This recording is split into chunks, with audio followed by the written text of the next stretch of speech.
আলাইকুম ছোট্ট বন্ধুরা, ওয়েলকাম টু 7 মিনিট ক্লাসরুম। আজকে আমরা তোমাদের বাংলা বইয়ের পাঠ 20, যেটি একটি কবিতাটির নাম বীর পুরুষ, লিখেছেন রবীন্দ্রনাথ ঠাকুর। এখন আমরা কবিতাটা পড়ব। মনে করো যেন বিদেশ ঘুরে মাকে নিয়ে যাচ্ছি অনেক দূরে। তুমি যাচ্ছ পালকিতে মা চড়ে, দরজা দুটো একটুকু ফাঁক করে। আমি যাচ্ছি রাঙা ঘোড়ার পরে, টক বগিয়ে তোমার পাশে পাশে। রাস্তা থেকে ঘোড়ার খুঁড়ে খুঁড়ে রাঙা ধুলোয় মেঘ উড়িয়ে আসে। সন্ধে হলো সূর্য নামে পাটে, এলেম যেন জোড়া দিঘির মাঠে। ধু ধু করে যেদিক পানে চাই, কোনোখানে জনমানব নাই।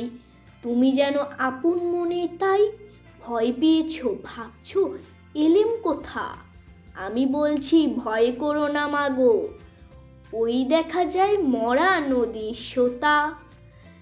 আমরা কোথায় যাচ্ছি কে তা জানে, অন্ধকারে দেখা যায় না ভালো। তুমি যেন বললে আমায় ডেকে, দিঘির ধারে ওই যে কিসের আলো। এমন সময় হারে রে রে রে রে, ওই যে কারা আসতেছে ডাকছে রে। তুমি ভয়ে পালকিতে এক কোণে ঠাকুর দেবতা স্মরণ করছো মনে। বেয়ারাগুলো পাশের কাটা বনে পালকি ছেড়ে কাঁপছে থর থর। আমি যেন তোমায় বলছি ডেকে, আমি আছি ভয় কেন মা করো। তুমি বললে যাস নে খোকা ওরে, আমি বলি দেখো না চুপ করে। ছুটিয়ে ঘোড়া গেলেম তাদের মাঝে, ঢাল তলোয়ার ঝনঝনিয়ে বাজে। কি ভয়ানক লড়াই হলো মাঝে, শুনে তোমার গায়ে দেবে কাটা। কত লোক যে পালিয়ে গেল ভয়ে, কত লোকের মাথা পড়ল কাটা। এত লোকের সঙ্গে লড়াই করে ভাবছ খোকা গেলই বুঝি মরে। আমি তখন রক্ত মেখে ঘেমে বলছি এসে লড়াই গেছে থেমে। তুমি শুনে পালকি থেকে নেমে চুমু খেয়ে নিচ্ছ আমার কোলে। বলছো ভাগ্যে খোকা সঙ্গে ছিল, কি দুর্দশাই হতো তা না হলে। আমরা কবিতাটা পড়লাম। এখন কবিতাটা কি সম্পর্কে মূলত লেখা হয়েছে, অনুশীলনীর 1 নম্বর জেনে নেই থেকে আমরা জানবো। আমরা পড়ি, জেনে নেইটা। শিশুরা কল্পনা করতে ভালোবাসে। এই কবিতাটিও তেমনই এক ছোট্ট শিশুর কল্পনায় সে মায়ের সঙ্গে দূর দেশে যায়। পথে সে ডাকাতদের মোকাবেলা করে, বীরের মতো লড়াই করে মাকে রক্ষা করে। তাহলে এখান থেকে জানলাম এক শিশু কল্পনা করতে আর কি ভালোবাসে। তেমনই এক ছোট্ট শিশুর কল্পনা যে সে তার মায়ের সঙ্গে অনেক দূরে একটা দেশে গিয়েছে, কিন্তু পথে ডাকাতদের সঙ্গে দেখা হয়। তখন ডাকাতদের সঙ্গে তার শিশুটি আর কি মোকাবেলা করে, বীরের মতন লড়াই করে মাকে রক্ষা করে। এই কারণে কিন্তু কবিতাটির নাম কি দিয়েছে, বীর পুরুষ। এখন আমরা অনুশীলনের 2 নম্বরটা পড়ব। 2 নম্বরে রয়েছে শব্দগুলো পাঠ থেকে খুঁজে বের করি, অর্থ বলি এবং নতুন বাক্য লিখি। তাহলে আমরা শব্দগুলোর প্রথমে অর্থ জানবো, তারপর নতুন বাক্য লিখব। টকবগিয়ে শব্দের অর্থ হলো পানি ফুটবার মতো শব্দ করে। এটি দিয়ে আমরা বাক্য দিতে পারি পানি টকবগিয়ে ফুটছে। এরপর রাঙা শব্দের অর্থ হলো রঙিন। এটি দিয়ে আমরা বাক্য দিতে পারি পূর্ব আকাশ রাঙা হয়ে উঠেছে। পাট শব্দের অর্থ হলো অস্তাচল। এটি দিয়ে আমরা বাক্য দিতে পারি সূর্য নামে পাটে। এরপর হচ্ছে জোড়া দিঘি শব্দের অর্থ হলো যেখানে পাশাপাশি দুটি দিঘি রয়েছে। এটি দিয়ে আমরা বাক্য দিতে পারি জোড়া দিঘির পাড়ে মাথা উঁচু করে আছে একটি তাল গাছ। স্মরণ শব্দের অর্থ হলো মনে করো। এটি দিয়ে আমরা বাক্য দিতে পারি দূরে গেলে মাকে স্মরণ করি। বেয়ারা অথবা বেহারা, এটা আর কি একটু বন্ধনী চিহ্নতে করে দিয়েছে, বেহারা অথবা বেয়ারা। এই শব্দের অর্থ হলো যারা কাঁধে পালকি বহন করে। এটিতে আমরা বাক্য দিতে পারি বেয়ারাগুলো দুপুর রোদে ঘেমে নিয়ে উঠেছে। থরথর, থরথর শব্দের অর্থ হলো প্রচণ্ড কম্পন। এটি দিয়ে আমরা বাক্য দিতে পারি ডাকাতের ভয়ে গ্রামবাসীরা থরথর করে কাঁপছে। ঝনঝনিয়ে, ঝনঝনিয়ে শব্দের অর্থ হলো ঝনঝন শব্দ করে। এটি দিয়ে আমরা বাক্য দিতে পারি কাঁসার থালাটা মাটিতে পড়ে ঝনঝনিয়ে উঠলো। এরপর দুর্দশা, দুর্দশা শব্দের অর্থ হলো খারাপ অবস্থা। এটি দিয়ে আমরা বাক্য দিতে পারি গরিব লোকের দুর্দশার শেষ নেই। সোতা, সোতা শব্দের অর্থ কি জানো তোমরা? সোতা শব্দের অর্থ হচ্ছে বহমান জলের মৃদু ধার। এটি দিয়ে আমরা বাক্য দিতে পারি মরা নদীর সোতা দূরে মিলিয়ে গেছে। এরপর 3 নাম্বার, প্রশ্নগুলোর উত্তর বলি ও লিখি। তাহলে এখানে আমরা এই প্রশ্নগুলোর উত্তর বলবো, তোমরা লিখে নিবা খাতায়। প্রথমে রয়েছে ক নাম্বার, খোকা মাকে নিয়ে কোথায় যাচ্ছে? এটির উত্তর আমরা দিব খোকা মাকে নিয়ে বিদেশ ঘুরে অনেক দূরে যাচ্ছে। এরপর খ, মা ও খোকা কিভাবে যাচ্ছে? এটির উত্তর আমরা দিব মা যাচ্ছে পালকিতে চড়ে, সঙ্গে আছে পালকির বেয়ারা ও অনেক লোকজন। আর বীরপুরুষ খোকা রাঙা ঘোড়ায় চড়ে টগবগিয়ে রাস্তার ধুলো উড়িয়ে মায়ের পাশে পাশে যাচ্ছে। এরপর গ, তারা কখন জোড়াদিঘির ঘাটে পৌঁছালো? এমন সময় কি ঘটলো? এটির উত্তর আমরা দিব সূর্য পশ্চিম আকাশে অস্ত গিয়ে যখন সন্ধ্যা নামতে শুরু করলো তখন তারা জোড়াদিঘির ঘাটে পৌঁছলো। এমন সময় একদল ডাকাত হঠাৎ তাদের আক্রমণ করলো। খোকা বীর পুরুষের মতো ডাকাত দলের সাথে লড়াই করে মাকে বিপদমুক্ত করলো। এরপর বেয়ারারা কোথায় পালালো?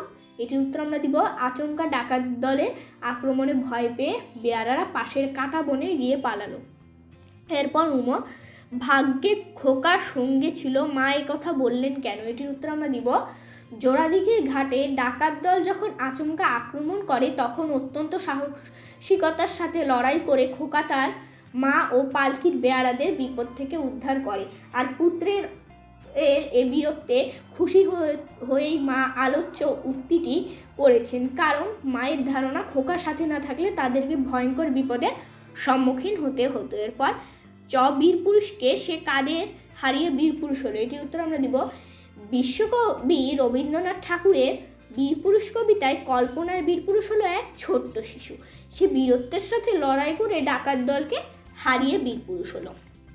এরপর 4 নাম্বার, নিচের শব্দগুলোর মধ্যে অর্থের পার্থক্য জেনে নিই ও শব্দ দিয়ে তৈরি বাক্যগুলো শুদ্ধ উচ্চারণ পড়ি। তাহলে এই 2 শব্দগুলোর আমাকে পার্থক্য জানবো এবং আমরা বাক্যগুলো শুদ্ধ উচ্চারণে পড়ব। প্রথমে রয়েছে কাটা, অঘ্রাণ মাসে ধান কাটা শেষ হয়েছে। কাটা, চোরা কাটায় মাঠ ভরে আছে। এই দুটো শব্দ কিন্তু একই উচ্চারণ কিন্তু অর্থ কিন্তু আলাদা। এখানে একটি চন্দ্রবিন্দু রয়েছে, কি অর্থটাও আলাদা হয়ে গিয়েছে। এই প্রথমে যে কাটা শব্দটি রয়েছে সেটি হলো কোনো কিছু কেটে ফেলা, যেমন আম কাটছি, আমি আম কাটছি এরকম। তারপর কাটা যেটিতে চন্দ্রবিন্দু রয়েছে সেটি হচ্ছে কাটা, যেমন লেবু গাছে কাটা রয়েছে। এরপর কোণ, তুমি কোন কাজ করবে? কোণ, ঘরের কোণে বসে থাকলে চলবে না, কাজে নেমে পড়ো। এখানে কিন্তু 2টি শব্দের উচ্চারণও কিন্তু কোণই হচ্ছে। কোণ, কোণ মানে আর কি, ধরো যেমন তুমি কাউকে জিজ্ঞেস করতে চাচ্ছ তুমি কোন বই কিনেছো। আবার আরেকটি কোণ রয়েছে যেটিতে মধ্যাহ্ন রয়েছে, সেটি হচ্ছে যেমন কোনো একটা ঘরের কোণ, এখানে বলেছে ঘরের কোণে বসে থাকলে চলবে না। এই দুটো শব্দের মধ্যে কিন্তু পার্থক্য রয়েছে, দন্তান্ন আর মধ্যাহ্ন। এক কোণে রয়েছে দন্তান্ন, আরেক কোণে রয়েছে মধ্যাহ্ন। তাহলে আমরা এই 4 নাম্বারটা শেষ করলাম। এরপর রয়েছে 5 নাম্বার, বিপরীত শব্দ জেনে নেই ও বাক্য তৈরি করি। তাহলে আমরা বিপরীত শব্দগুলো প্রথমে জানবো, তারপর বাক্য তৈরি করব। প্রথমে ভয়, ভয়ের বিপরীত হচ্ছে সাহস। এটি দিয়ে আমরা বাক্য দিতে পারি সাহসীর কাছে সবাই পরাজিত হয়। এরপর বিদেশ, বিদেশ বিপরীত হচ্ছে স্বদেশ। এটি দিয়ে আমরা বাক্য দিতে পারি যেমন স্বদেশকে সবাই ভালোবাসে। দূরে, দূরের বিপরীত হচ্ছে কাছে। কাছে দিয়ে আমরা বাক্য দিতে পারি বিদ্যালয়টি আমাদের বাড়ির কাছে। এরপর সকাল, সকালের বিপরীত হচ্ছে সন্ধ্যা। এটি দিয়ে আমরা বাক্য দিতে পারি সন্ধ্যা ঘনিয়ে এসেছে। এরপর আলো, আলোর বিপরীত হচ্ছে আধার অথবা অন্ধকার। এটি দিয়ে আমরা বাক্য দিতে পারি অন্ধকারে পথ চলা ঠিক নয়। এরপর 6 নাম্বার, বীরপুরুষ কবিতায় ধু ধু শব্দ আছে। এরকম আরও শব্দের ব্যবহার জেনে নিই। ধু ধু, এরকম আর কি ধু ধু শব্দের আরও আমরা ব্যবহার জানবো। যেমন ধু ধু, চারদিকে মানুষজন নেই, গ্রামটা যেন ধু ধু করছে। হু হু, হু হু করে হাওয়া বইছে। শ শ, শ শ করে বাতাস ছুটছে, ঝনঝন কাচের আয়নাটা ঝনঝন করে ভেঙে গেল, ভন ভন ময়লা জায়গাটায় ভন ভন করে মাছি উঠছে। তাহলে এখান থেকে আমরা মূলত জানলাম যে কোনো কিছু শব্দের ক্ষেত্রে কিন্তু, যেমন ধুধু, ধুধু হচ্ছে আর কি যখন ধুলা উড়ে যায়, এরকম ধুধু বা ফাঁকা জায়গা, তখন আমরা ধুধু শব্দটা ইউজ করি, ব্যবহার করে থাকি। এরপর হু হু, হু হু হচ্ছে হাওয়া যখন খুব জোরে বয় আর কি, বায়ু যখন খুব জোরে চারপাশ দিয়ে যায় তখন ওটা একটা আওয়াজ করে, আর আওয়াজটা হচ্ছে হু হু। শো শো হচ্ছে, শো শো কিন্তু বাতাসের আরেকটি, শো শো করে বাতাসটা কি ছুটছে, এরকম আরেকটি। শো শো আর হু হুর মধ্যে একটু পার্থক্য রয়েছে, যেমন হু হু হচ্ছে হালকা করে হাওয়া বইছে, আবার শো শো হচ্ছে খুব জোরে হাওয়া বইছে। এরপর ঝনঝন, ঝনঝন হচ্ছে যখন কোনো জিনিস ভেঙে বা পড়ে যায় তখন হচ্ছে ঝনঝন শব্দ হয়। এরপর ভন ভন হচ্ছে ময়লা জায়গাটার ভন ভন করে মাছি উঠছে, এখানে আর কি মাছি যেরকম একটা আওয়াজ করে, আওয়াজটাকে ভন ভন বলা হয়, কারণ এখানে ভন ভন ব্যবহার করা হয়। এরপর 7 নম্বর, কবিতাটি স্পষ্ট ও শুদ্ধ উচ্চারণে স্বাভাবিক গতিতে আবৃত্তি করি। এটা তোমরা বাসায় বা শ্রেণীকক্ষে করবা। এরপর কবি পরিচিতি।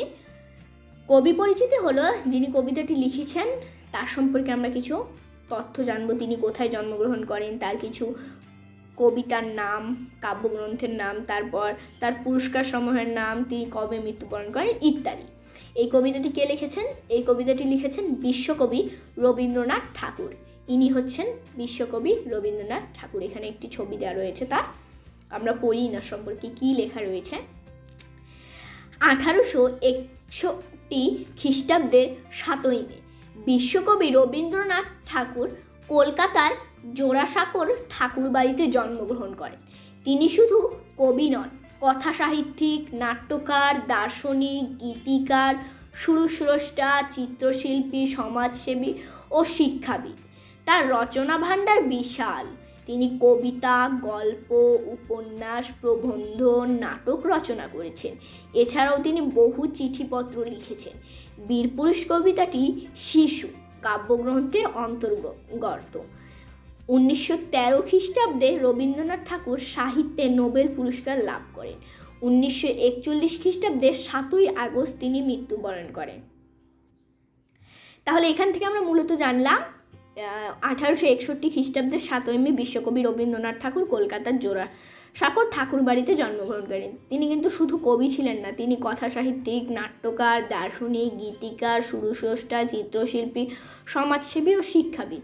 তার রচনার ভাণ্ডার কিন্তু প্রচুর। এরপর তিনি কবিতা, গল্প, উপন্যাস, প্রবন্ধ, নাটক রচনা করেছেন। এছাড়াও তিনি বহু চিঠিপত্র লিখেছেন। এই বীরপুরুষ কবিতাটি কোন কাব্যগ্রন্থ থেকে নেওয়া হয়েছে? শিশু কাব্যগ্রন্থ থেকে। 1913 খ্রিস্টাব্দে রবীন্দ্রনাথ ঠাকুর সাহিত্যে কি পায়? নোবেল পুরস্কার লাভ করেন। এরপর 1941 খ্রিস্টাব্দের 7ই আগস্ট তিনি মৃত্যুবরণ করেন।